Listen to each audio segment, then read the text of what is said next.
Hey there guys, and welcome to my comprehensive Mythic Plus utility guide for the Red Paladin in Midnight Season 1. So I'm gonna get right to it. We're gonna start with Pit of Saren, and in the Pit of Saren the most important thing to say, I believe, is that almost all the mobs are undead, which means that you're gonna stun them with your Wake of Ashes for 5 seconds, and that's every 30 seconds. That will obviously kick casts, it will help the tank, it will help the whole group, so it's a very nice and niche utility that I believe only the red has. And that's a thing that doesn't only happen in Pit, it also happens in the Windrunner Spire, and it also happens in the Mysara Caverns, because in a lot of the mobs in these two dungeons are ghosts, and ghosts are also stunned by Wake of Ashes. Another little utility that you have as a Red Paladin in the Pit of Saren is you can get people out of the plunge grip of the gargoyles. So the gargoyles have the plunge grip, which they will pull up a player and get a shield, and if you don't break it in time and kick the cast, it will throw down the player and most likely the player will die.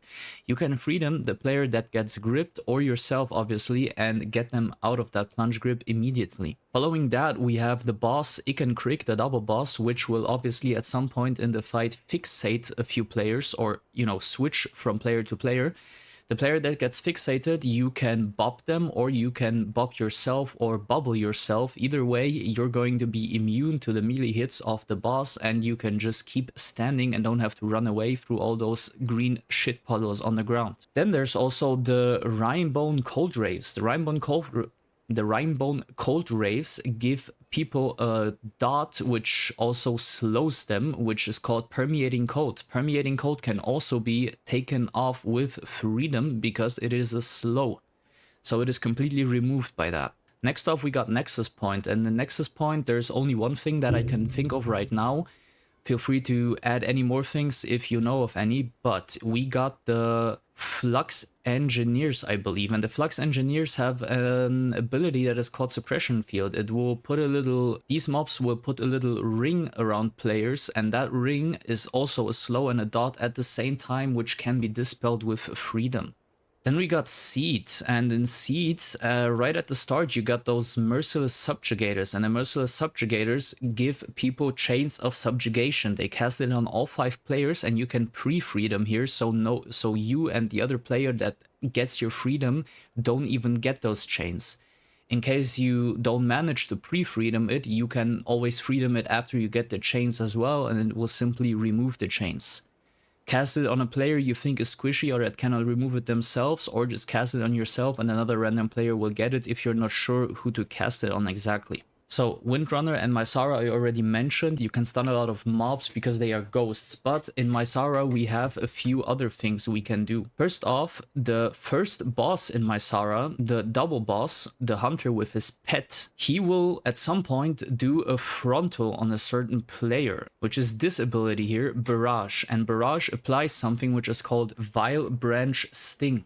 And Vile Branch Sting reduces your movement speed by 5% for 10 seconds, and it stacks. This can also be removed by Freedom, since it is a slow. Next off, we got the mini boss, which is called Rock Zal, and Rock Zal does a ritual sacrifice, which is also something that people can be freedomed out of, and obviously you yourself too.